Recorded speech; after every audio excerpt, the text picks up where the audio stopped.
not ever thinking there would be an opportunity or a chance, because I was acting with talking animals at the time. And, so when the opportunity came around, I jumped at it and gave it all I got. I'm incredibly grateful to both you guys, and I hope you guys love the show. As far as the character goes,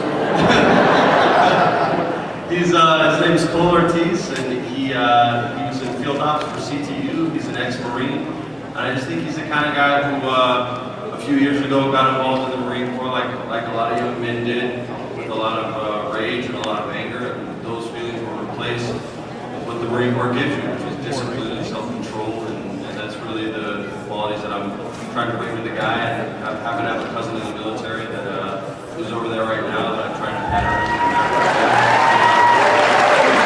So that's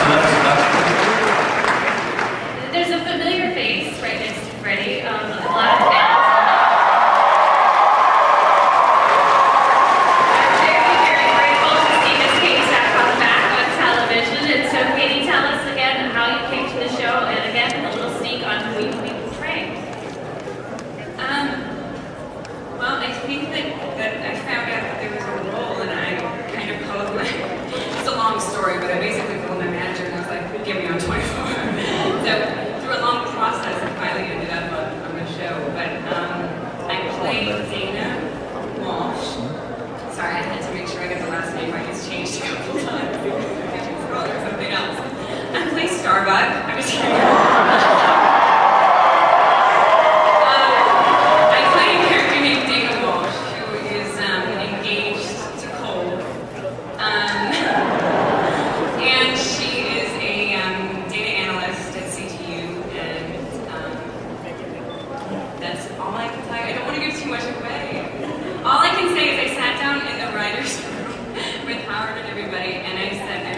I'm like, this is fantastic. At some point, I need a gun.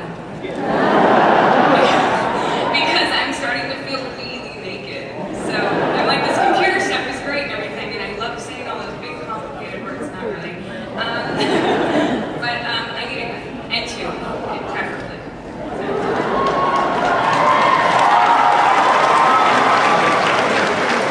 And so, Mary Lynn, last year we saw a very different side to Chloe O'Brien as a mother.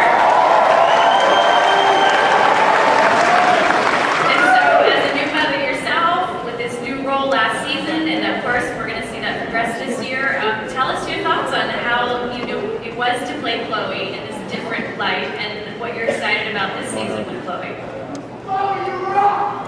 Yes. Go on, please. And thank you. Thanks, Dad. I'm happy to be back on the show in general, and yeah, I'm a mom on and off the show, and I'm bringing it with me.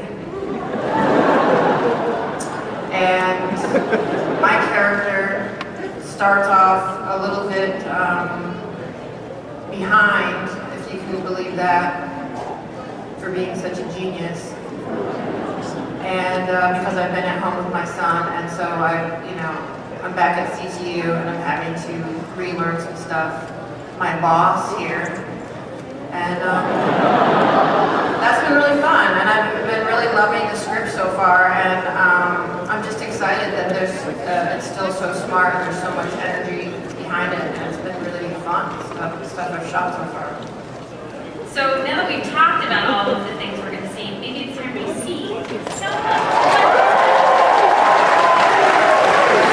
So Howard or Kiefer, would either one of you like to set up a little bit of what we're going to see?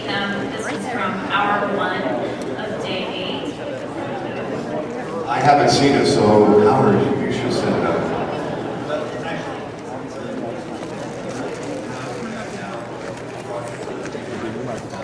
It also gives you a little glimpse of, we brought back CTU, and CTU has always been 5 minutes in the future, and those 5 minutes have kind of caught up to us, and now we sort of thought we'd have to take the next 5 minutes into the future, and I hope you guys like it. But that's what it is. It's a little introduction to all the new cast and I think one of the things that's most interesting to me about this season, we've had some amazing scenarios that have been pretty far-fetched. This season is probably more grounded in the potential of what I think is going to happen in the world and what could possibly happen in the world. But there's a sense of reality to season 8 that really brings us almost full circle back to season 1.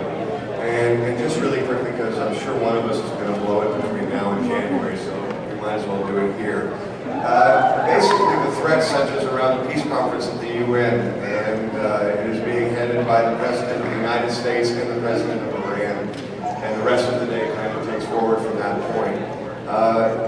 And if you're watching the news now, and I'm always amazed when I see what Howard and everybody else have written, and 6 months later you start to see what was taking place in Iran with the general election, and just how thematically these guys seem to be in tune with what's happening in the world. They've done it again this year, and I think we all have a great hope for this kind of peace to happen. And obviously, when those opportunities present themselves, there are also threats, and that's basically what our season 8 is about.